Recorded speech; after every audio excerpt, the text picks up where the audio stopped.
Hola, buenas tardes a todos y a todas. Muchas gracias por estar aquí con nosotros en nuestro webinar El costo de no actuar, financiamiento sostenible para las enfermedades no transmisibles en la región de América Latina y el Caribe. Vamos a dar inicio a nuestro webinar. Mi nombre es Sofía Pirch y formo parte del equipo del Instituto de Efectividad Clínica y Sanitaria que está llevando adelante este webinar. Eh, Como les decía recién, bienvenidos. Le voy a pasar la palabra a Federico Augustovsky, médico e investigador, director del Departamento de Evaluación de Tecnologías Sanitarias del Instituto de Efectividad Clínica y Sanitaria e investigador principal del proyecto de FAN por el cual estamos aquí, que junto con Roberto Yunes, economista senior del Banco Mundial, darán las palabras de apertura. Muchas gracias, Federico. Gracias, Sofi. Bueno, bienvenidas y bienvenidos a todos. Buenas tardes, buenos días y aunque buenas noches. Un gusto tenerlos aquí.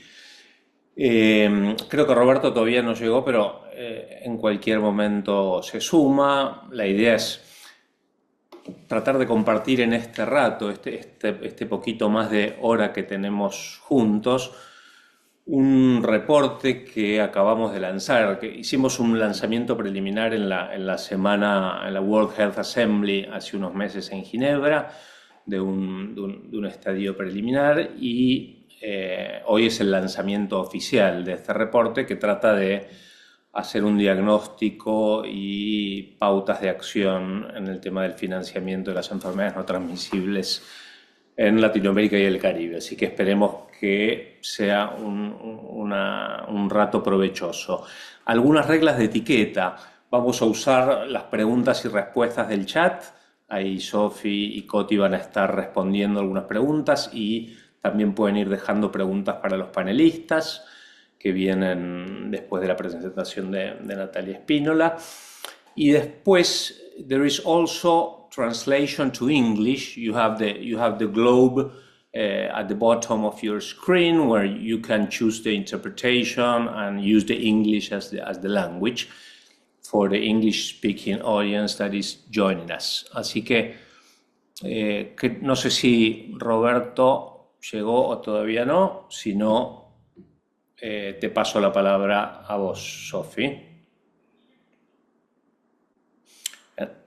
Solo comentar que el Banco Mundial es uno de los socios en este proyecto FAN, del cual vamos a contarles algunas cosas más adelante. Bueno, entonces, si les parece, entonces podemos avanzar con el primer bloque de nuestra presentación. Te cedo la palabra a Natalia Espínola, economista, coordinadora del área de Economía de Salud del IEX, para que nos cuente sobre el diagnóstico de la situación regional, del financiamiento de las enfermedades no transmisibles. Bueno, muchas gracias, Sofi. Bueno, buenas tardes a todos y todas. Bueno, como decía Sofi, en estos próximos minutos les voy a estar compartiendo los resultados de este análisis y como mencionaba Federico, el estudio fue elaborado como parte del Financing Accelerator Network for NCDs, conocido como FAN, y un poco buscó dar respuesta a esta pregunta central, que era cómo están financiando los países sus estrategias para las enfermedades no transmisibles, cuáles son las limitaciones y obstáculos que tienen para hacerlo o que los frenan para hacerlo mejor. El trabajo se logró gracias a este equipo multidisciplinario, respaldado con la trayectoria institucional del IEX, que bueno, combinó toda la experiencia en economía de la salud, políticas públicas, epidemiología y comunicación. Como pueden ver en la pantalla, bueno, están los directores, el equipo líder y el equipo científico que hicieron posible todo el análisis técnico y llevar a cabo la producción del reporte. Y bueno, y la colaboración del equipo de comunicación y el equipo de asistencia que lograron que, bueno, llegar a hoy con ustedes. Bien, si ponemos un poco de números, Sabemos que las enfermedades no transmisibles causan aproximadamente el 65% de todas las muertes en la región de América Latina y el Caribe. Y tal vez un dato que suele quizás un poco más alarmante es que el 38% de las muertes por enfermedades no transmisibles ocurren antes de los 70 años, es decir, muertes prematuras que pueden ser evitables. Y a la vez, bueno, se conoce que las enfermedades no transmisibles tienen una alta carga económica, tanto para los sistemas de salud, los hogares y la economía en general. Un estudio publicado solo para tabaquismo estima que el tabaquismo genera 26.900 millones de dólares en costos médicos directos anuales, estimado para 12 países de la región, que aproximadamente concentran el 80% del PBI de la región. Y si vemos como datos más macroeconómicos, es decir, carga macroeconómica, se estima que las enfermedades no transmisibles reducen el crecimiento económico entre un 0,5 y un 2% en varios de los países de la región. Entonces, ahora bien, es decir, la región no está paralizada, es decir, hay varios avances visibles en los que se pueden observar, como mencionan, paquetes de beneficios y compra estratégica, modelos de pago vinculados al desempeño, existen impuestos saludables sobre factores de riesgo como tabaco, alcohol y bebidas azucaradas. Sin embargo, estos avances tienen un problema en común, que es que están fragmentados entre sistemas y actores de financiamiento. También la implementación es de forma desigual entre y dentro de los países y existe una desconexión con las estrategias de financiamiento a largo plazo. Entonces, la conclusión central del análisis, y que es lo que vamos a ver el mensaje a lo largo de toda la presentación, es que el desafío no es la política, es la coherencia del sistema. La región tiene muchos instrumentos, pero aún no funcionan como un sistema de financiamiento coherente. La metodología, el reporte unificó, se construyó con tres fuentes complementarias de información. Una de ellas fue una revisión documental de 157 documentos en los últimos 5 años, del 2020 al 2025, en el cual se siguió una taxonomía que se basa en el marco de la Organización Mundial de la Salud respecto a las tres funciones de financiamiento en salud, que es movilización de recursos, mancomunación y la compra estratégica. La información se basó en los cuatro grandes grupos de enfermedades no transmisibles, que es enfermedades cardiovasculares, la diabetes, cáncer, enfermedades crónicas respiratorias y también se incorporó evidencia sobre salud mental y enfermedad crónica renal. También se incluyeron lo que fue 21 entrevistas a 22 actores claves de 10 países. Y la tercera fuente de información fue un diálogo regional de validación que se realizó en abril de este año en Buenos Aires, en el cual participaron 45 actores claves de 10 países, entre los que se encontraban representantes gubernamentales, organismos internacionales, sociedad civil y actores técnicos que lograron validar los hallazgos que habíamos obtenido a través de las entrevistas y la revisión documental, y a la vez se permitió un espacio para identificar prioridades FAN para la próxima etapa en lo que es América Latina y el Caribe.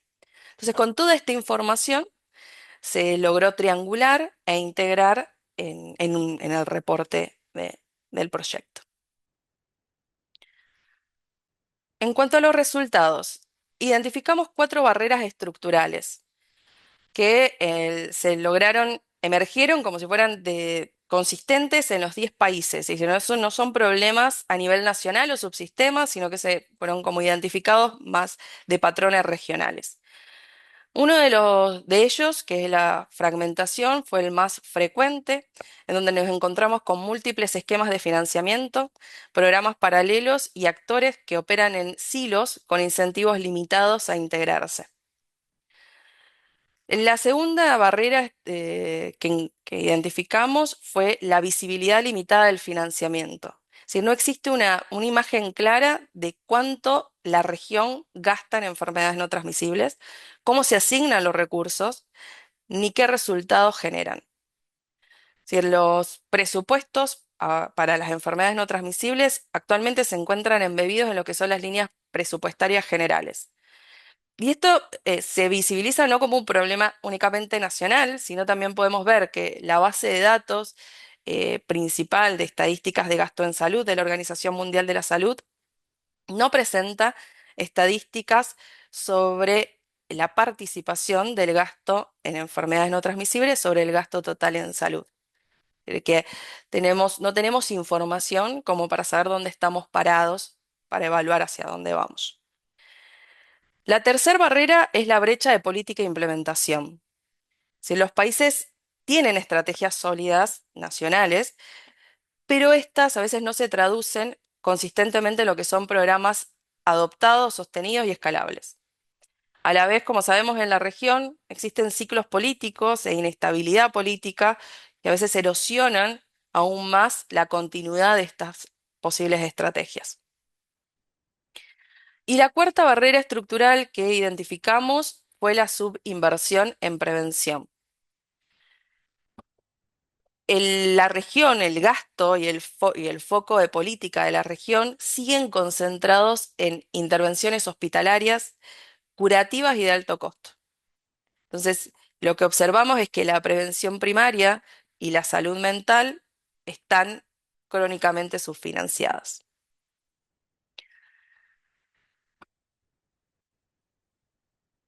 Permítame detenerme en lo que es fragmentación, que consideramos que, o identificamos dentro del análisis como una de las barreras que puede tener más consecuencias en los resultados del financiamiento en la región. Y esto tiene que ver por estos cuatro factores que observan en la presentación. Primero, bueno, tenemos los múltiples esquemas de seguros y los subsistemas paralelos que hacen que limitan lo que es la redistribución efectiva del riesgo financiero. Eso hacen que esta ineficiencia hace que actualmente en la región tengamos un alto gasto de bolsillo eh, que por los datos representa aproximadamente en promedio el 30% del gasto en salud. Otra de las cosas es la ineficiencia debido a lo que son los programas paralelos, que generan inversiones superpuestas, infraestructura redundante y capacidad desperdiciada. Y eso reduce la eficiencia general del sistema de salud para el manejo de las enfermedades crónicas. En la fragmentación también se puede ver bueno, a lo largo del continuo de atención, en donde tenemos vías fragmentadas en, en las etapas de atención. Y esto, bueno, socava lo que es el enfoque integrado y centrado en el paciente para el manejo de las enfermedades no transmisibles. Y el cuarto, que está relacionado con esto de la fragmentación, es, bueno, que actualmente la información que tenemos o los sistemas de información actúan o funcionan más como un repositorio de datos o como una herramienta para la toma de decisiones. Entonces, esto hace que el gasto en enfermedades no transmisibles sea no trazable en lo que son la mayoría de los presupuestos nacionales. Entonces, un poco la frase o que resume todo esto es que la región no es que carece de soluciones, pero lo que carece es de una integración, continuidad y escala. En el reporte, el análisis no solo termina en el problema, sino que también identificamos posibles entradas para avanzar, es decir, entradas concretas para avanzar, que podemos tener un resumen en la diapositiva. Una es ampliar el espacio fiscal y mejorar el uso de los impuestos saludables. En la región existen los impuestos saludables al tabaco, al alcohol y a las bebidas azucaradas. El tema o el problema, es que sus ingresos rara vez se ven canalizados de manera clara hacia programas de salud. Entonces, el desafío es crear o fortalecer vínculos entre lo que se recauda y el gasto en salud. Es decir, que esos ingresos lleguen efectivamente a programas de enfermedades no transmisibles. Y es decir, que no se diluya en lo que es el Fondo General del Estado. El segundo, y está muy relacionado, bueno, lo que veníamos hablando, es fortalecer e integrar sistemas de información.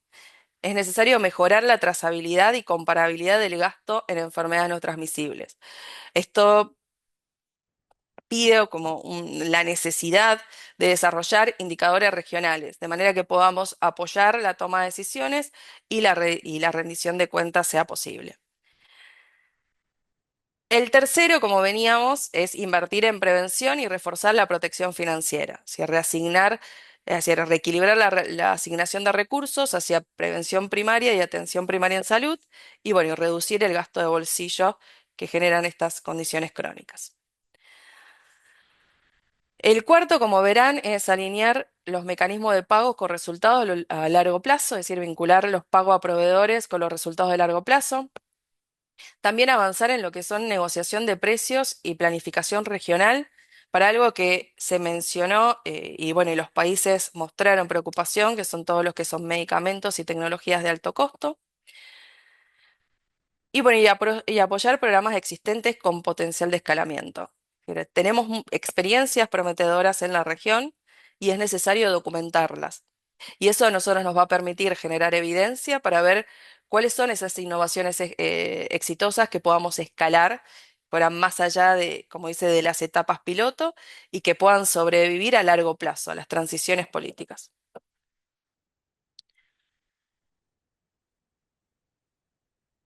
En el, en el diálogo regional, eh, apareció algo interesante, es que los países no piden más conceptos ni marcos, sino que piden apoyo práctico para que los esfuerzos que existen en la región funcionen mejor y a escala.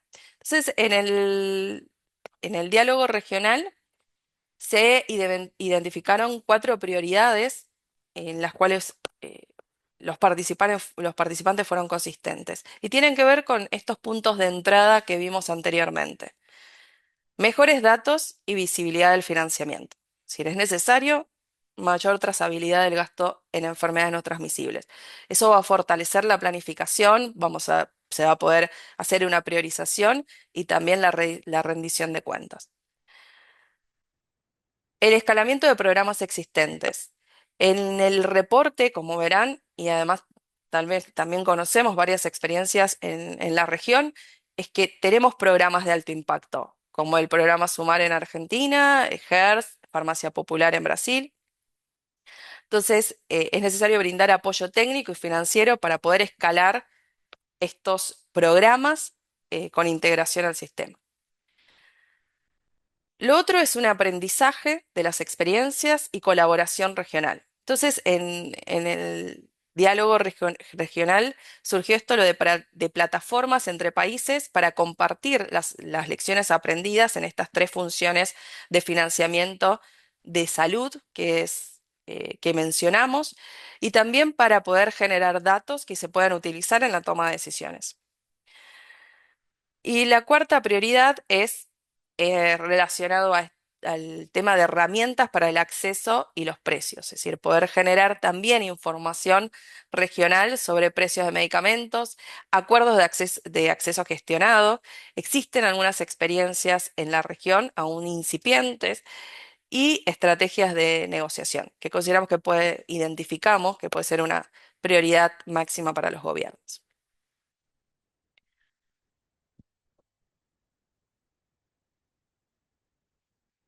Entonces, el, esta es como, bueno, la diapo final, aunque sea final, no es la menos importante. Para mí, al contrario, es la más importante porque en esta transformamos el diagnóstico a una invitación a la acción.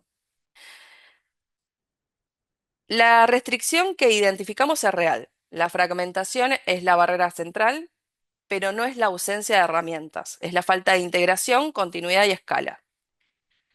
La oportunidad también es real. La escala está al alcance. Sabemos que tenemos instrumentos prometedores en la región, entonces la pregunta no es qué debemos hacer, sino cómo hacerlo funcionar. Está de manera sostenible, a escala, perdón, y alineados con las realidades de cada país. ¿Y qué es lo que necesitamos? Bueno, para responder esta pregunta necesitamos esfuerzos alineados entre los socios para escalar estos programas existentes, fortalecer la visibilidad del financiamiento, mejorar el acceso y los precios y bueno, y habilitar el aprendizaje entre países. Bien, bueno, con eso concluyo la presentación. Creo que bueno, todos estos hallazgos van a servir como punto de partida para el panel siguiente y los invito en el chat por si tienen preguntas. Gracias. Muchísimas gracias, Natalia, muy interesante. Vamos a hacer un pequeño cambio en la agenda y le vamos a dar la bienvenida para unas breves palabras de apertura a Roberto Yunes. Roberto es economista senior del Banco Mundial y director de la iniciativa Salud Derecho. Roberto, bienvenido, te escuchamos. Muchas gracias, Sofía. ¿Me escuchan bien? Perfecto. Perfecto, Perfecto. Y ahora me ven también, ¿no? Sí. así es. Bueno, perdón por el problema al inicio. Tuvimos un problema técnico y no podía conectarme.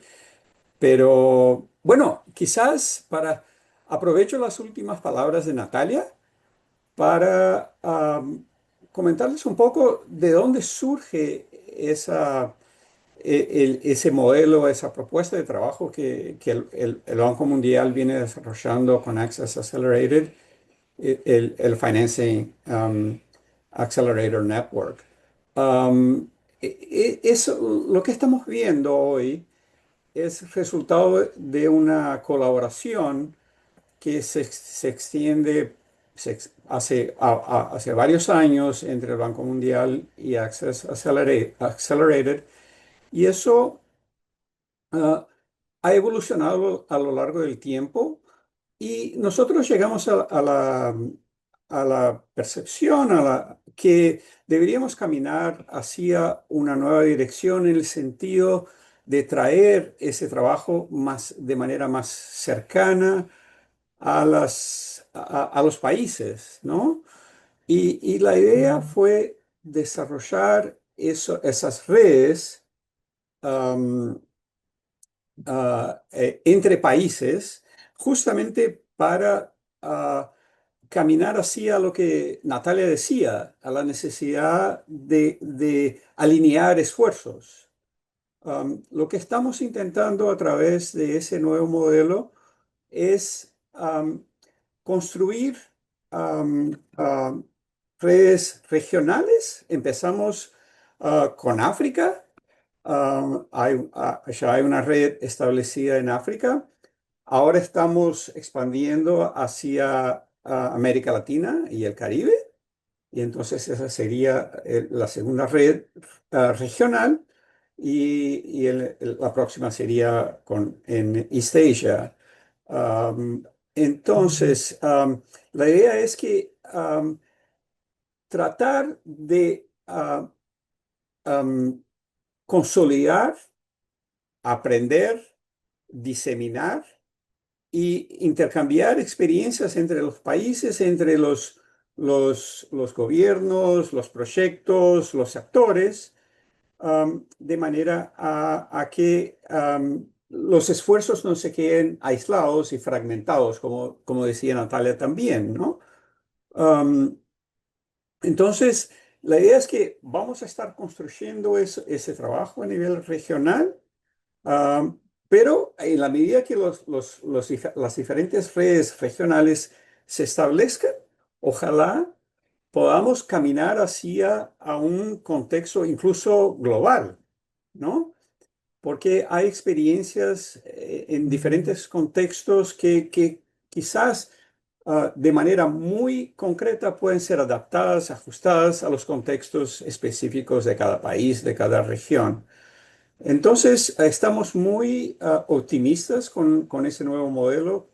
Creo que venimos aprendiendo mucho con lo que está pasando en África y ahora tratar de hacer esa, ese esfuerzo en América Latina y ese trabajo que viene desarrollando IEX como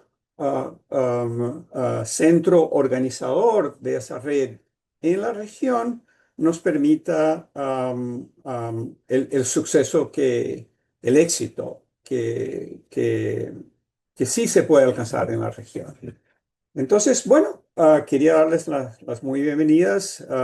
Ya hemos escuchado una presentación muy interesante por parte de Natalia y les dejo con los demás panelistas. Muchísimas gracias. Muchísimas gracias, Roberto, por tus palabras y también por poner, por traer un poco del trabajo que se está haciendo en las demás regiones, que es súper interesante. Dicho esto, vamos a dar inicio a al siguiente bloque de nuestra presentación, que es un panel reactivo que va a estar moderado por el doctor Adolfo Rubinstein. Adolfo es el director del Centro de Implementación e Innovación en Políticas de Salud del IEX y es exministro de Salud de la Nación Argentina. Así que, Adolfo, te paso la palabra. Bueno, muchas gracias, Sofía, y bienvenidas y bienvenidos a todos. Eh, la idea de ahora es presentar un panel de lujo, en realidad motivados para, de alguna manera, reflexionar sobre las conclusiones y las recomendaciones que nosotros pudimos obtener a partir de este reporte, tanto en el reporte, en el estudio de investigación que efectuamos, como en la reunión que tuvimos, en el workshop que tuvimos en abril.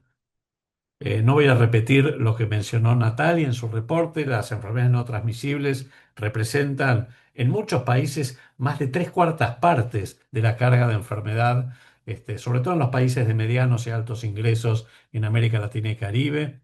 Y aun cuando la prevención y control de estas condiciones, incluida la salud mental, se empiezan a visibilizar en la agenda de los sistemas de salud, la mayoría de los servicios, y en particular los servicios de atención primaria de la salud, y particularmente en el sector público, siguen focalizándose en los cuidados materno-infantiles o en algunas condiciones comunicables.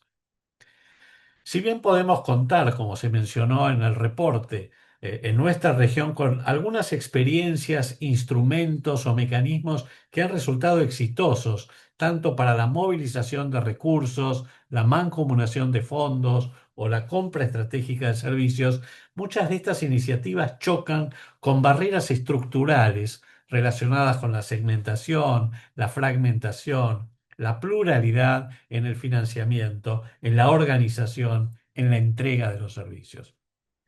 Más allá de todo esto, hay muchísimo por hacer y a pesar de todas estas barreras, hay muchos puntos de entrada para la acción. Algunos de ellos han sido identificados en este reporte que pueden permitir avanzar con la implementación de estas reformas estructurales que se necesitan para poner en el centro de la agenda las enfermedades crónicas no transmisibles. Entonces, para reflexionar sobre algunos de estos aspectos y estos puntos de discusión que se fueron presentados en el reporte, hemos invitado a, como decía antes, a tres panelistas de lujo, un panel reactivo muy, pero muy fuerte. Y la idea es hacerle una pregunta inspiradora a cada uno de ellos. Déjenme primero presentarlos. Javier Guzmán. Javier es el jefe de División de Salud, Nutrición y Desarrollo del BID.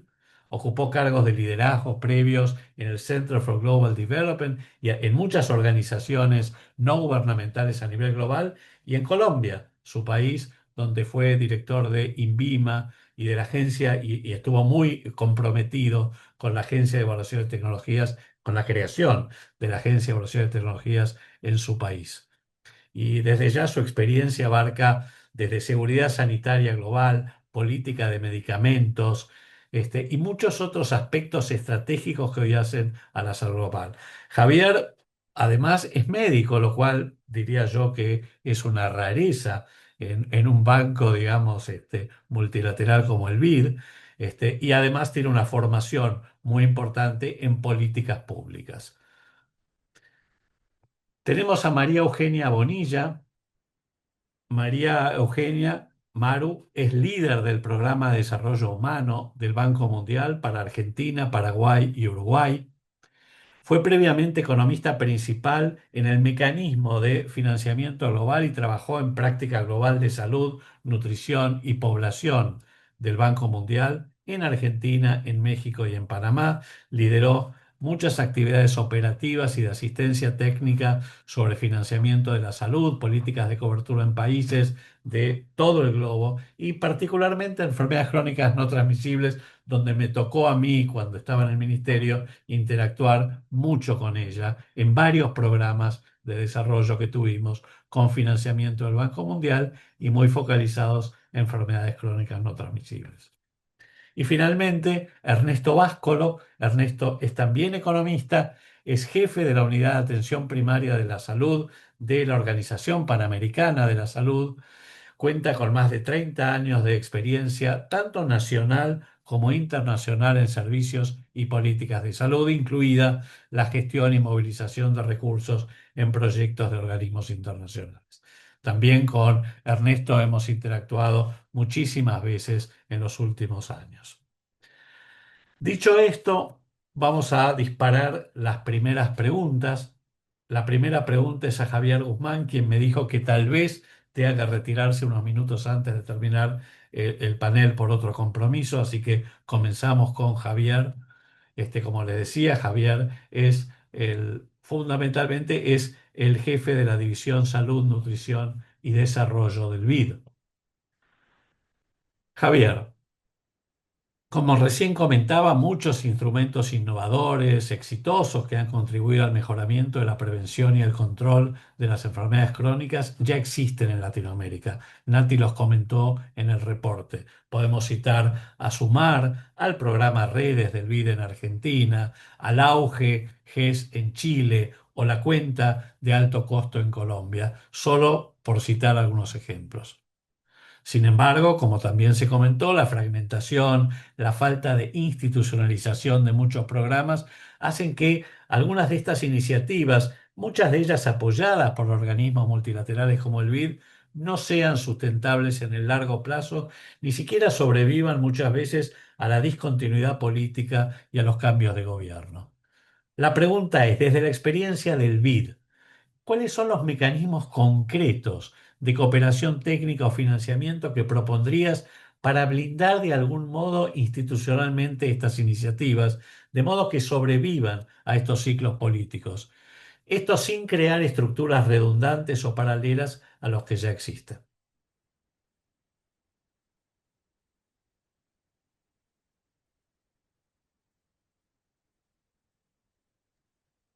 Estás muteado, Javier.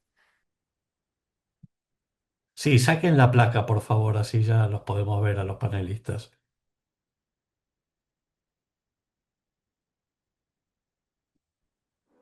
Estás Sigue muteado, muteado. Javier, ¿eh?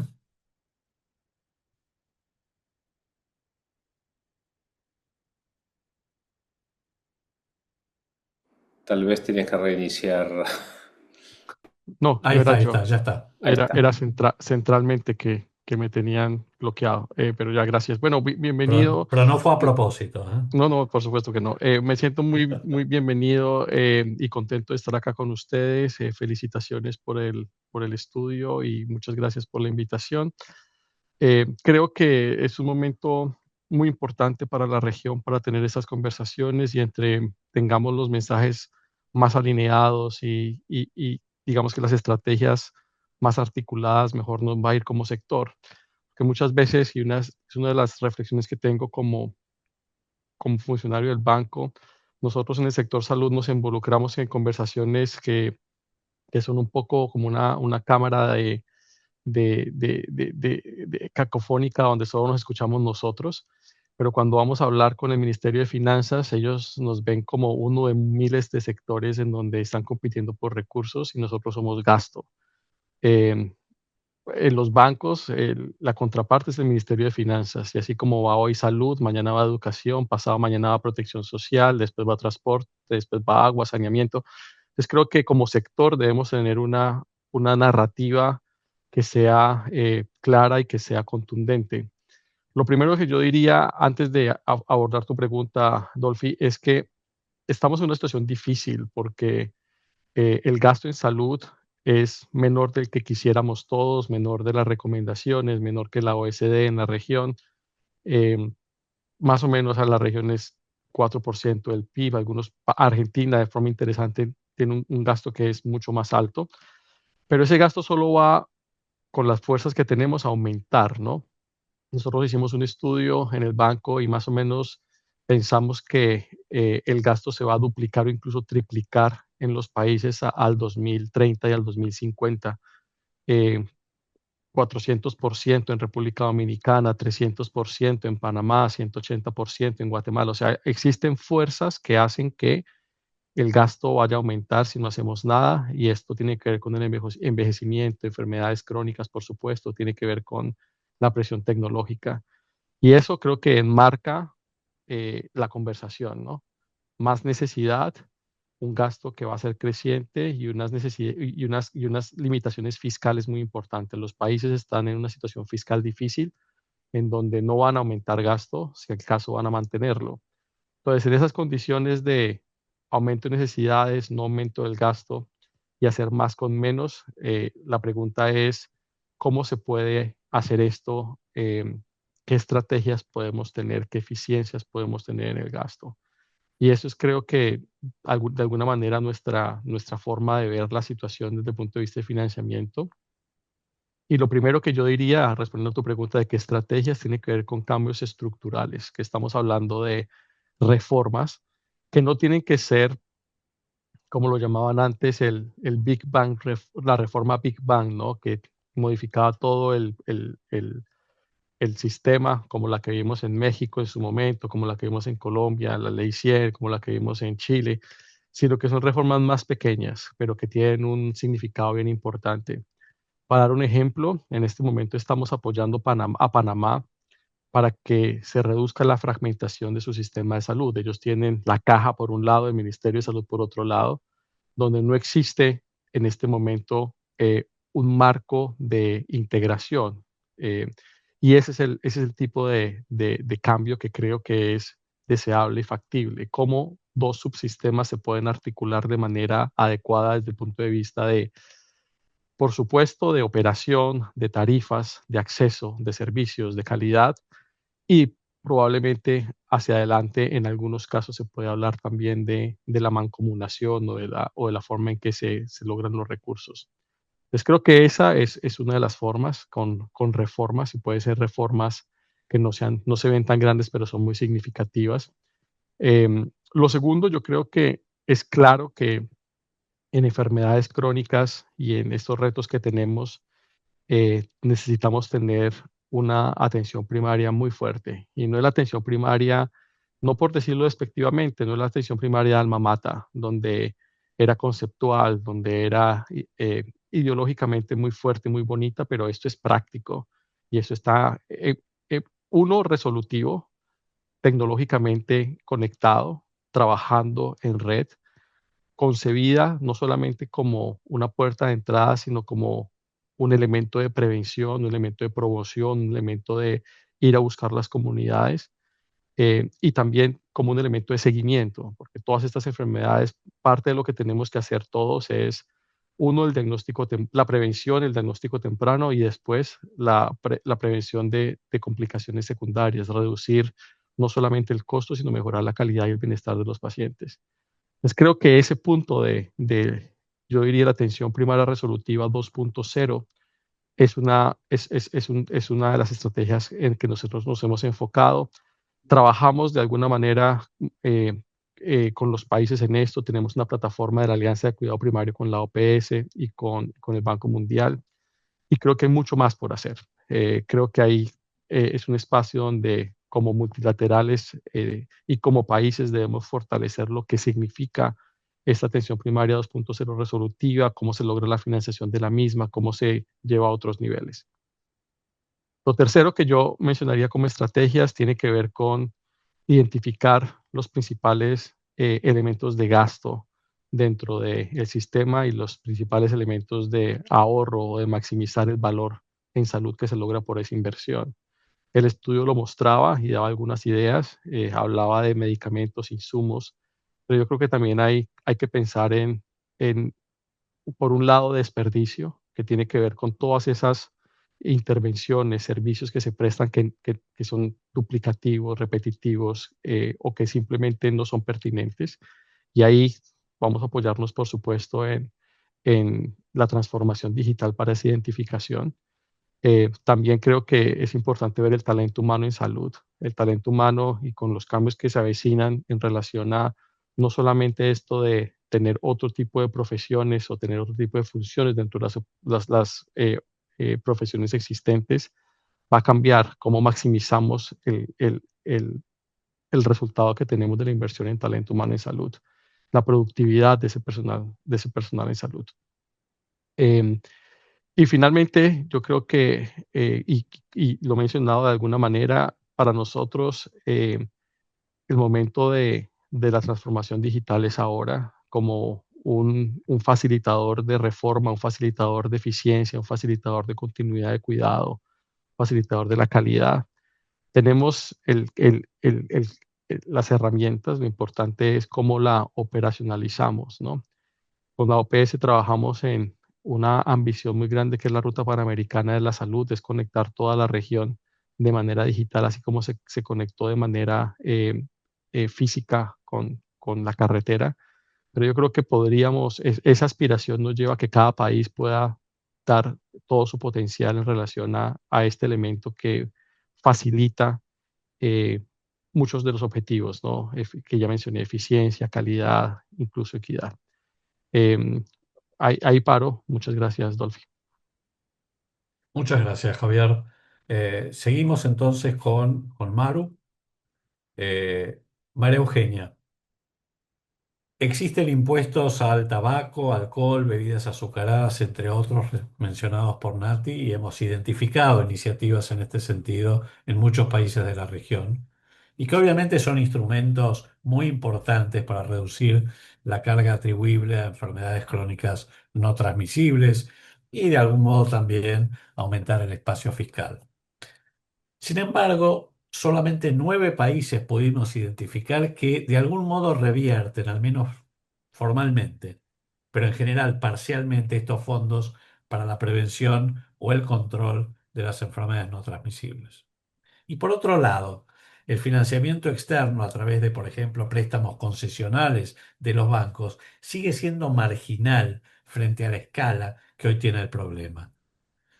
La pregunta es, desde la experiencia del Banco Mundial, para buscar la ampliación del espacio fiscal para la salud, ¿cuáles te parece que son los paquetes de reforma fiscales, de gobernanza presupuestaria o de diseño de instrumentos de earmarking, de reversión de los fondos para utilizarse en prevención y control de enfermedades crónicas? ¿Cuáles de todos estos podrías recomendar? Básicamente para que todos estos impuestos lleguen efectivamente a financiar las enfermedades crónicas. ¿Y cuál es el rol concreto en este escenario tan complejo que recién mencionaba Javier de la salud global y del financiamiento de la salud a nivel, digamos, también regional? En concreto, ¿cuál es el rol que pueden jugar, digamos, el financiamiento multilateral, por ejemplo, los bancos, para catalizar ese cambio en los próximos años? Bueno, buenas tardes, muchísimas gracias por la invitación. Quizás para empezar yo voy a centrar mi respuesta en todo lo que es los impuestos saludables. Y yo creo que antes de hablar un poco de la asignación de esos impuestos, de esos ingresos que llegan a un gasto específico. Creo que valdría la pena empezar a hablar en cómo mejorar el diseño de esos impuestos. Primero, asegurar que existan, porque todavía, aunque en tabaco hay en casi toda la región, creo que todavía hay bastante espacio para trabajar en impuestos a las bebidas azucaradas, inclusive al alcohol. Entonces, creo que primero hay que pensar, antes de pensar en la asignación, en un mejor diseño de esos impuestos. Asegurar que se piense en la indexación de los mismos, porque pierden, si no, pierden el valor muy rápidamente todo lo que ingresa por esos impuestos. También asegurar la especificidad de los impuestos. Entonces, empezando por ahí, de cómo diseñarlos mejor y asegurar que existan, que esos impuestos, porque siguen siendo, sobre todo en cuanto a bebidas azucaradas, y yo me iría un poquito más allá, impuestos a comida chatarra, bebidas azucaradas, impuestos al alcohol. Y por supuesto, los que ya existen, los que son más generalizados, que son los impuestos al tabaco. Pero más allá de un mejor diseño, porque si no se optimiza lo que se recoge de los ingresos que se recogen por esos impuestos, creo que hay muy poco espacio para hablar de su asignación. Pero en cuanto a la asignación, lo cierto es que en todo el mundo, inclusive en varios países de la región, tienen ciertas reglas para asignar los ingresos que se recogen por estos impuestos saludables a ciertos gastos, por lo general gastos sanitarios. Ahora, el, independientemente y ahí también hay un aspecto de diseño que es importante, porque la rigidez de la asignación puede eventualmente ser contraproducente. Y aparte que en ciertos países de la región las leyes de presupuesto no permiten una rigidez en la asignación, no permiten un hard earmarking de sus impuestos. Entonces, ahí también es importante pensar cómo diseñar esta asignación de tal forma que no cree rigidez, pero que haya una manera clara de darle seguimiento y que el país, el país directamente tenga un commitment político, estos recursos van para esto, y que se pueda dar el seguimiento, sin dejarlo muy rígidamente, porque puede crear efectivamente problemas. Hay un buen ejemplo citado por el documento que habla de lo que hizo Jamaica en la asignación de impuestos de tabaco y otros impuestos al fondo de salud. Pero cuando cerró, como eran impuestos más o menos rígidos, al cerrar una gran empresa tabacalera, se redujeron enormemente los ingresos que le llegaban. Entonces hay que pensar, hay que tener mucho cuidado en ese diseño, en cómo se diseña no solamente el impuesto como tal, sino la asignación, para dejar cierta flexibilidad, pero sin embargo que pueda haber. ¿Por qué se utilizan? ¿Por qué hemos pensado mucho en la asignación? A veces una asignación rígida permite, por la economía política del momento, permite que se pasen, que se aprueben esos ingresos, y quizás sin una asignación rígida muy difícilmente sean aprobados. Pero si se logran aprobar, idealmente no debería haber cierta flexibilidad para evitar problemas de diseño y para evitar efectivamente inflexibilidad en el uso de los recursos. Y una vez que se ha pensado, también hay que pensar en el diseño, habría que pensar en hacia qué, o sea, en qué, normalmente los países, en la experiencia internacional entre los varios países, esos impuestos se utilizan o para reforzar la política pública, por ejemplo, en el caso de tabaco, para reforzar políticas antitabáquicas, o por un ejemplo en Latinoamérica que tiene que ver con impuestos a las bebidas azucaradas. Cuando México pone el impuesto a las bebidas azucaradas, parte de los recursos idealmente iban a reemplazar, a poner agua potable o filtros de agua en las escuelas. Como un ejemplo de reforzamiento, una medida de reforzar lo que el impuesto quería hacer en cuanto a política pública. pero también se podría hacer para de compensación a los grupos que perderían por un impuesto. Por ejemplo, para compensar a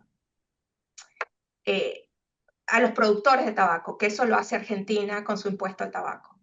Pero también pueden haber la idea de pensar en un impuesto más global, que es lo que hizo Jamaica, los recursos que van al impuesto iban a un fondo, a un seguro, que fue lo mismo que hizo Filipinas, que es lo mismo que han hecho varios países. Bueno, y en cuanto a... Y esto, la cantidad de cosas que se tiene que ir pensando cuando se diseña uno de estos tipos de impuestos, pero también hay que tomar en cuenta que los recursos son fungibles, ¿no? Entonces, a lo mejor una asignación muy estricta no necesariamente al final te puede aumentar los recursos que van a salud si no hay un commitment verdadero, porque otros ingresos que le llegaban al sector o al programa específico donde se querían dar los recursos se pueden utilizar para otra cosa. Me queda solo un minuto, solamente quería decir que cómo podríamos nosotros, y en este aspecto muy específico de los impuestos, cómo podríamos ayudar, pues trayendo experiencias de lo que hacen otros países, de lo que ha funcionado, de lo que no ha funcionado en Latinoamérica y en las Américas en general y en todo el mundo. También experiencias, apoyo técnico en los diseños, diseño de los impuestos, diseño a mecanismos de asignación, diseños sobre cómo usarlo, diseño de la trazabilidad del ingreso y el gasto. En general, el problema de las enfermedades crónicas no transmisibles es un problema muy, muy grande que ningún organismo multilateral puede resolver por sí solo. Por eso me estoy refiriendo solamente a esta pequeña parte de los impuestos y de cómo, y de la posibilidad de asignarlos a un gasto sanitario específico. De nuevo, hay que tener mucho cuidado porque una asignación muy inflexible puede ser contraproducente. Pero de nuevo, como esa asignación puede apoyar a que se aprueben estos impuestos, aunque se podría pensar en una asignación que sea relativamente blanda, flexible, pero con un commitment detrás para asegurar que esos recursos sí mejoren, aumenten los recursos disponibles para salud y en general, para salud en general y en particular para programas de promoción a la salud y de prevención de enfermedades crónicas no transmisibles. Y lo dejo ahí porque creo que ya no me queda tiempo. Gracias. Muchas gracias, Maru. Bueno, vamos a la última pregunta para Ernesto. Eh, y tiene que ver con que el reporte menciona que si bien la compra estratégica es la función más avanzada de todas las identificadas en nuestra región, el gasto en enfermedades crónicas no transmisibles sigue siendo muy difícil de trazar. O sea, la trazabilidad del gasto es realmente compleja y prácticamente no está disponible en ningún país. Algún ejemplo que nosotros identificamos, que es por ejemplo Chile, apenas, de acuerdo a los reportes del Ministerio de Salud, 0,7% del gasto público se destina a la promoción y prevención de enfermedades crónicas. Y estos son datos que digamos que no se destina lo suficiente a enfermedades crónicas y también que existen problemas para identificar digamos, dónde está el gasto, tanto en el sistema público como en la seguridad social, como en el sector privado también.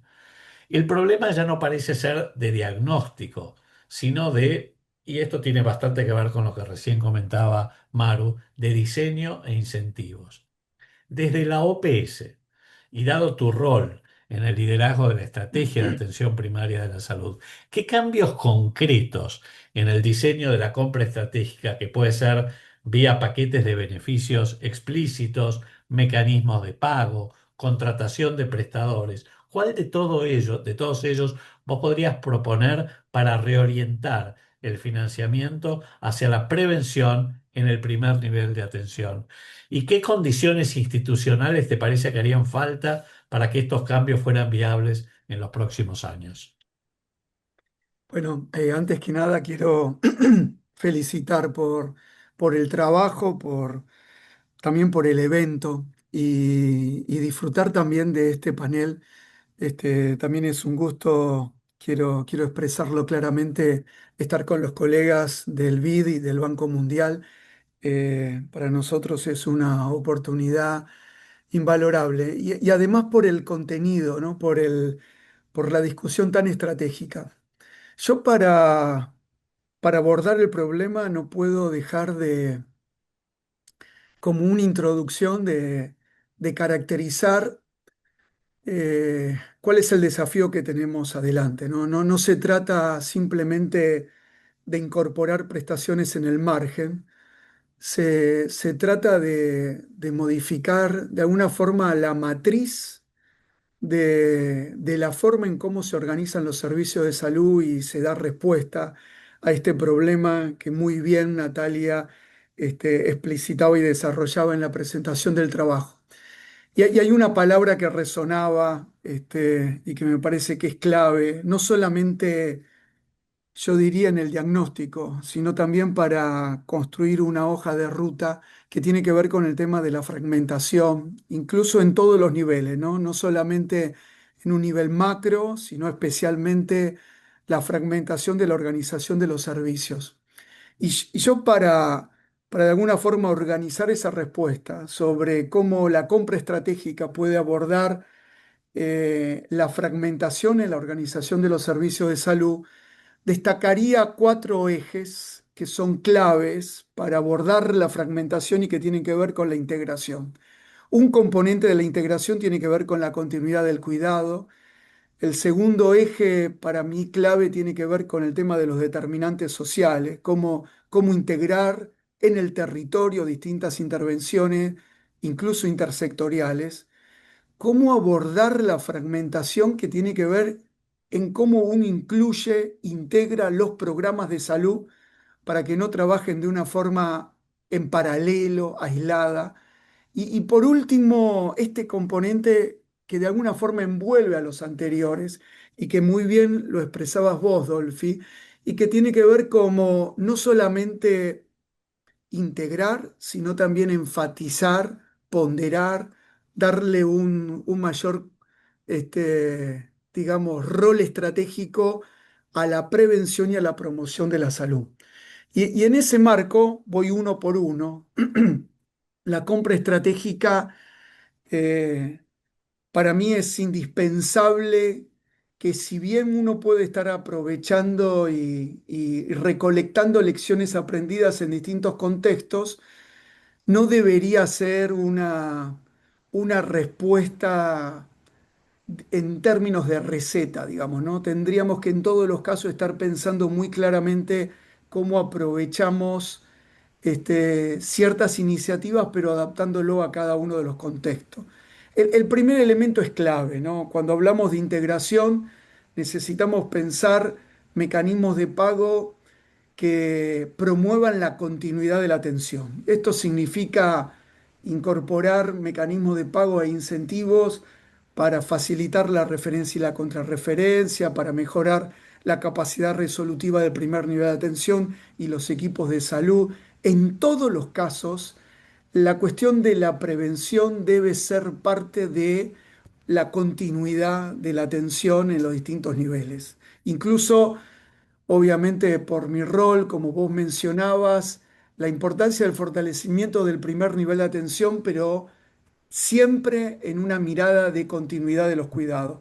El segundo componente que yo mencionaba, que tiene que ver con el tema de los determinantes sociales, ¿por qué no incorporar, y de hecho algunos países lo están haciendo, una compra estratégica que incluye eh, ciertos elementos que tienen que ver con las condiciones de vida y de pobreza por parte de la población?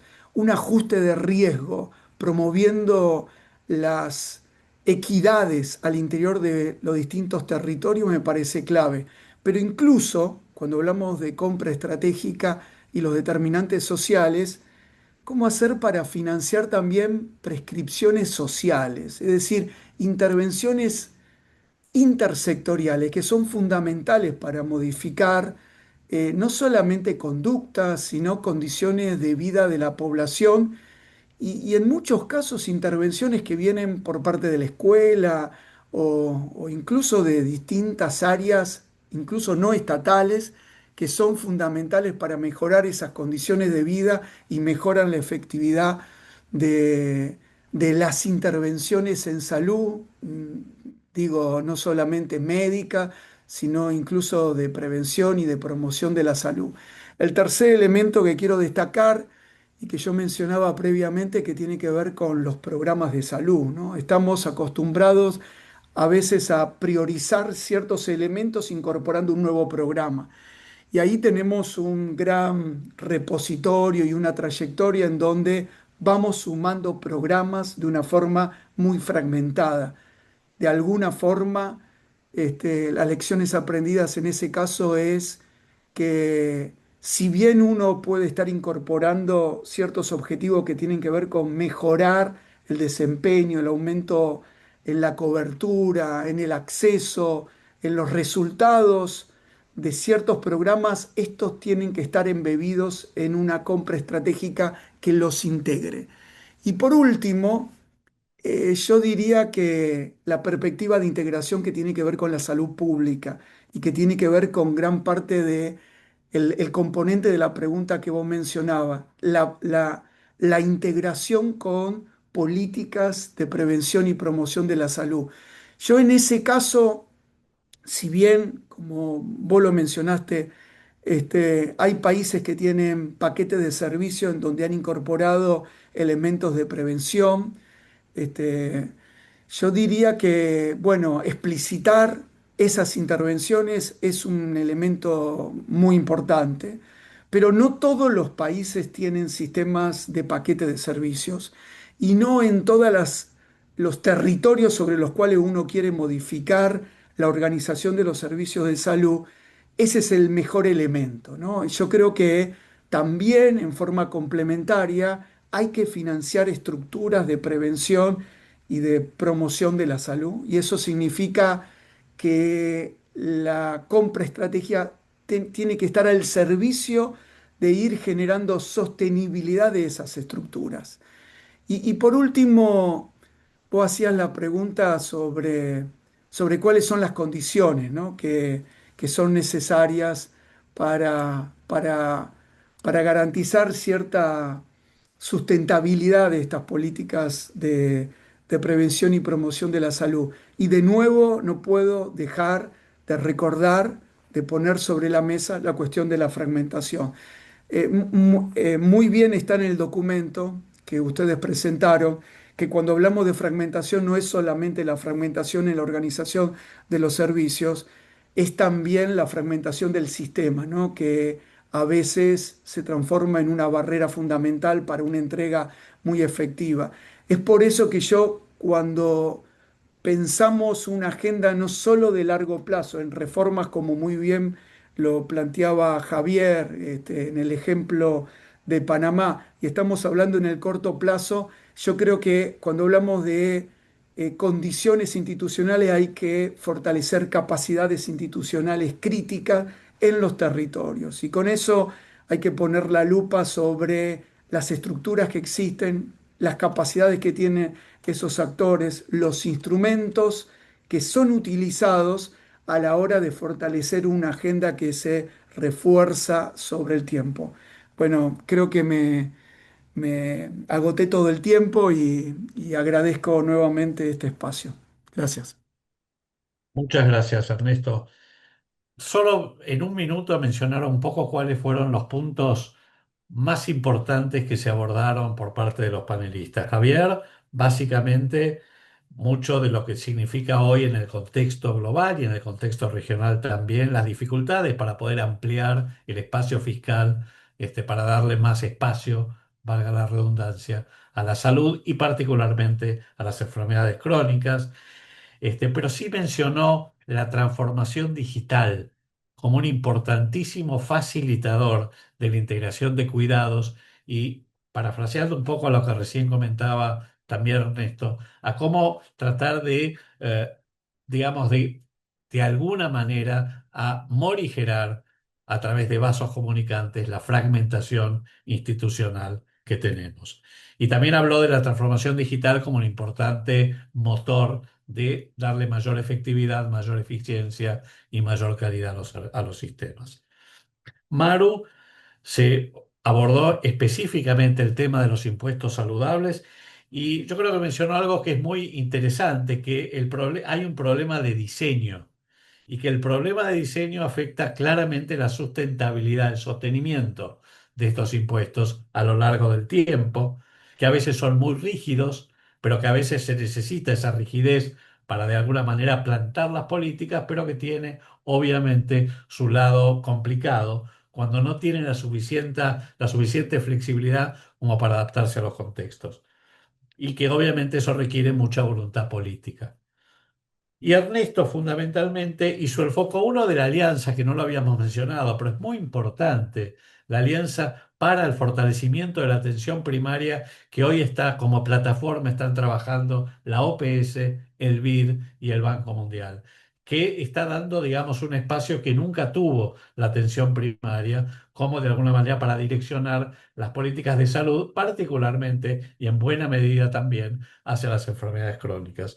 Y habló de la fragmentación, que es algo que venimos repitiendo a lo largo del reporte, pero también dio algunas soluciones, digamos, al tema de la fragmentación a través de crear, digamos, una suerte de vasos comunicantes para la continuidad del cuidado, focalizados en la prevención. Así que bueno, simplemente yo lo que les quiero es agradecer a los tres. La verdad que fue un panel de lujo, realmente. Muchas gracias. Y creo que le han dado un espacio y una visibilidad a este webinar muy, muy importante. Muchísimas gracias. Gracias. Bueno, muchísimas gracias. Fue realmente muy interesante. Vamos con el último bloque de este webinar. Les pedimos, por favor, que se queden un ratito más quienes están participando, porque nos falta el último bloque que va a contar con la presencia de Valentina Estaco y Pablo Ulashin, que son investigadores del IEX, que van a presentar la Red FAN para América Latina y el Caribe. Así que, dicho esto, les paso la palabra a Valentina y a Pablo. Muchas gracias. Muchas gracias, Sofi. Buenas tardes a todos y a todas. Bueno, sí, el objetivo de este bloque es presentar un poco qué es FAN y cómo puede venir a contribuir en la región y a ofrecer algunas oportunidades de continuidad de todas estos desafíos que estuvimos comentando y repasando a lo largo del webinar y que bien planteaba Natalia en su presentación. FAN básicamente es una red global que busca conectar actores con iniciativas, con información y conocimientos. Así que en este caso viene a responder a un gran desafío que existe en estas iniciativas innovadoras que muchas veces quedan puertas adentro de los países o no se llegan a escalar o no se llegan a documentar de alguna manera. Entonces, bueno, ahí es donde interviene FAN como una iniciativa cuya misión viene a ser la de fortalecer el financiamiento sostenible para las enfermedades no transmisibles y también a contribuir a sistemas de salud de calidad que garanticen un acceso equitativo, ¿no? Entonces esto enraiza la misión de FAN en dos objetivos para el desarrollo sostenible muy importantes, ¿sí? Que tienen que ver con la cobertura universal en salud, la protección financiera y también evitar y mitigar la mortalidad prematura por enfermedades no transmisibles.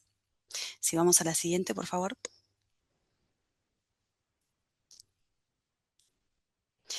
Bueno, ¿cómo lo hace FAN, no? ¿Cómo lleva a la práctica su misión? A través de 3 ejes de acción muy concretos que combina, por un lado, el aprendizaje, por el otro, el conocimiento y por el otro, el financiamiento, ¿no? En cuanto a lo que es el fórum, lo que hace es contactar actores que están trabajando en una misma causa para que compartan todos los conocimientos y los aprendizajes. No es solamente cómo implementaron iniciativas, sino que también busca compartir las debilidades, los obstáculos, es decir, cómo implementaron esas iniciativas innovadoras o prometedoras y cuáles fueron las principales condiciones que tuvieron que cubrirse para que eso suceda de esa manera. La segunda tiene que ver con el foresight, que está relacionada más bien a, bueno, cómo es el tema del seguimiento de asistencia técnica, cómo se acompaña desde el conocimiento, cómo se sintetiza la evidencia para que esté disponible esa información y se puedan tomar decisiones con esa información. Y el tercer punto es el fund, que tiene que ver con el capital catalítico y con todo lo que es el apoyo financiero para iniciativas que están iniciando o que están en marcha o que se buscan acelerar de alguna manera y que de otra manera no encontrarían respaldo, ¿sí? Esto no reemplaza, por supuesto, a los fondos públicos, pero sí logra apalancar iniciativas que son innovadoras, por ejemplo, con el objetivo de que se demuestre que funcionan y a largo plazo logren ser incorporadas, por ejemplo, en políticas públicas. La siguiente, por favor. Bueno, FAN no llega a las regiones con una agenda y un modelo estricto y rígido, sino que busca escuchar cuáles son las prioridades regionales y de esa manera lo que hace es trabajar y conformar y expandir su red a partir de aceleradoras regionales. Esto inició con AFIDEP, como bien comentaban, en África subsahariana y ahora, bueno, se expandió a Latinoamérica seleccionando al IEX como institución aceleradora. El objetivo de las aceleradoras regionales es un poco articular entre FAN y la región, por eso es que FAN selecciona organizaciones que tengan track, que tengan experiencia trabajando con actores locales, con este tipo de dilemas y de conflictos y de problemas que conocen y que pueden brindar capacitación y asistencia técnica. Así que la idea a futuro es que, bueno, IEX desempeñe ese rol en la región y pueda acompañar a los países en identificar sus prioridades, sus necesidades y también, por ejemplo, si deciden avanzar con la solicitud de capital catalítico, que pueda darse un seguimiento a esa propuesta. Ahora sí, le paso la palabra a Pablo, mi compañero, que va a ahondar en cómo los países pueden participar e involucrarse. Muchas gracias, Valentina. Buenos días, buenas tardes a todos y a todas. Y realmente un gusto participar de este webinar. Y bueno, luego de las palabras de Valentina, me toca contar cuál es la idea en la organización de esta red de FAN Latinoamérica y la interacción justamente con el IEX como la aceleradora regional. Bueno, la unidad de participación, lo importante para destacar, es el país incluyendo organismos gubernamentales que en articulación con otros actores multisectoriales, se inscriben, vamos a ver las modalidades de participación en esta red latinoamericana. Hay dos grandes modalidades de participación, aunque ahora vamos a hablar también que nosotros al finalizar el webinar le vamos a dejar un cuestionario donde también existen otras opciones, pero las grandes modalidades de participación son como afiliado y como miembro, ¿sí? Como afiliado es un modo de participación más flexible, donde los países están invitados a asistir a eventos de construcción de herramientas y documentos de conocimiento. Pueden llegar a establecer lo que hemos denominado un equipo de articulación nacional, que lo voy a definir brevemente en unos segundos, y van a recibir invitaciones tanto para actividades virtuales como actividades presenciales. También pueden ser elegibles para acceder a uno de estos financiamientos catalíticos que mencionaba Valentina. Sin embargo, por favor, la siguiente. Si nosotros pasamos a la definición de un país miembro, aquí es un grado de involucramiento mayor, más activo, donde se espera que justamente el Grupo de Articulación Nacional y el país como unidad tenga una participación activa en la conformación de estos documentos de conocimientos, de herramientas, que logre conformar un equipo de articulación nacional, va a recibir invitaciones para encuentros patrocinados presenciales y la idea es que se pueda postular a estos fondos catalíticos y puede llegar a acceder en más de una oportunidad a estas oportunidades de ideas iniciales. Y por supuesto, tanto para el afiliado como el miembro, compartir los éxitos y los aprendizajes con audiencias globales a través de estas producciones de encuentros y documentos que venimos mencionando y que es el eje, o el gran espíritu de esta red. Para aquellas personas que manifiesten interés de terminar afiliándose, tanto como afiliado como miembro, en el QR que nosotros le vamos a compartir este material, pueden explorar cómo es el formulario formal para terminar postulándose a este tipo de afiliaciones. La siguiente, por favor. Entonces, yo comenté que tanto el afiliado, que es una asociación más, una participación más flexible, que está en una etapa más inicial de participación, como el miembro, que es más profundo y más activo, en ambos se promueve la conformación de lo que llamamos equipo de articulación nacional. Y nos estamos refiriendo justamente al conjunto de actores vinculados con el financiamiento de las enfermedades crónicas que va a articular con la aceleradora regional, que es el IEX, y el resto de la red FAN-LAC. Y justamente en ese intercambio termina convirtiendo la participación en FAN en una agenda local adaptada al contexto puntual de ese país. Este equipo de articulación nacional va a priorizar justamente las problemáticas y las barreras más importantes a nivel local, va a conectar con la red, va a acompañar en la adaptación, en la implementación de las iniciativas y va a compartir con el resto de la red los problemas que han ocurrido, los éxitos, los resultados, las herramientas. Las características de este equipo se espera que tenga un tamaño de entre 3 y 8 integrantes, que sea convocado y liderado por instituciones propias del país, multisectoriales, del sector público, del sector privado, la sociedad civil, vinculados justamente a la problemática del financiamiento de las enfermedades crónicas, y muy importante, hacer sinergia con la capacidad de acción local y también anclaje con redes ya establecidas que juntos vamos a ir definiendo y muy importante poder ser sinergia con esas oportunidades ya existentes. Y en articulación con el equipo de articulación nacional, la idea es definir quién va a ser la persona, el punto focal, el actor que va a tener la conexión entre el nivel local y la aceleradora que es el Instituto de Efectividad Clínica y Sanitaria. Por favor, la siguiente. Valentina ya lo introdujo este concepto que es FanFan y bueno, justamente es un financiamiento catalítico para apoyar ideas iniciales, prioridades, iniciativas que no buscan sustituir el financiamiento público actual, pero pueden contribuir al diseño, apoyar la puesta en marcha de una idea inicial o la ampliación de una idea o una iniciativa que ya está en campo. Muy importante, nosotros hemos hablado de que existe la asociación como afiliado, como miembro, sin embargo, la convocatoria a recibir ideas para el apoyo de este financiamiento catalítico está abierto también para países que todavía no han presentado una solicitud y no son miembros de FAN.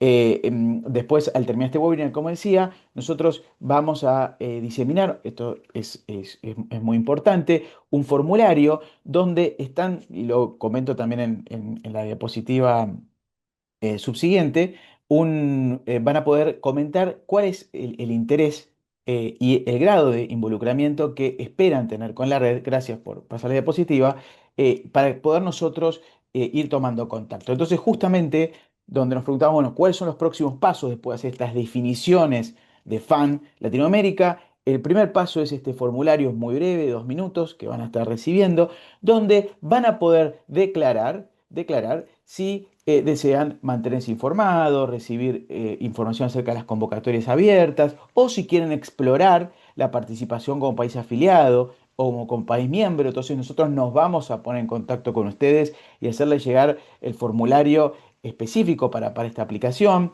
Si tienen interés en eventualmente formar parte de un equipo de articulación nacional, si es que se forma en un país puntual, o explorar la oportunidad de financiamiento a través de FanFan.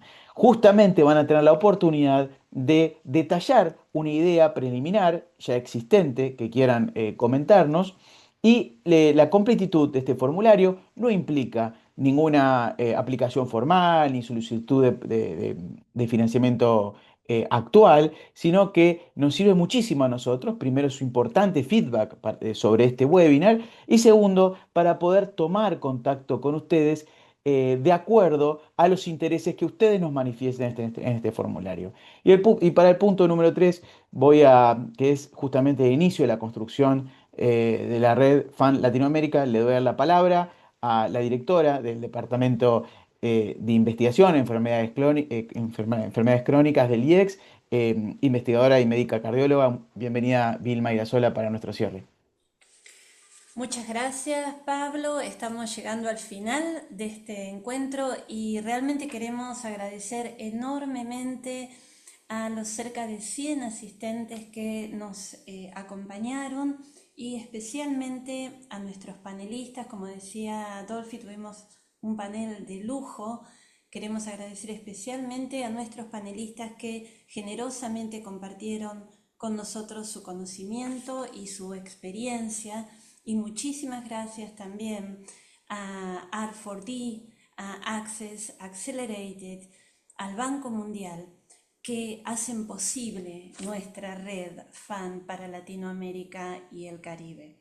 Por otro lado, es un gusto para nosotros invitarlos, como decían Pablo y Valentina, invitarlos a conformar y a participar en las diferentes modalidades mencionadas de esta comunidad regional activa de gobiernos, de instituciones, de organizaciones capaces de convertir el conocimiento y el intercambio en decisiones políticas, en acciones concretas en el campo del financiamiento de las enfermedades no transmisibles.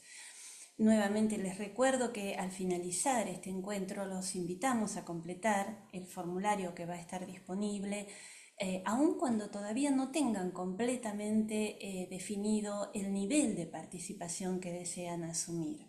Sin dudas es el primer paso para continuar este intercambio, esta conversación en la construcción de esta comunidad en la región. Muchísimas gracias a todos. Sofi, creo que estamos cerrando y además gracias porque nos pasamos de hora. Estamos cerrando. Muchísimas gracias, Vilma, por justamente tus palabras de cierre. Con esto los despedimos y bueno, y pueden completar el formulario que yo también les compartí por chat, pero también toda esta información les va a llegar a quienes se inscribieron al webinar y quienes asistieron, les va a llegar también la información que les compartimos hoy en este webinar. Así que el formulario y más información sobre cómo formar parte de la red FAN la van a poder tener en sus casillas de correo con las cuales se inscribieron a este webinar. Dicho esto, muchísimas gracias y nos vemos la próxima.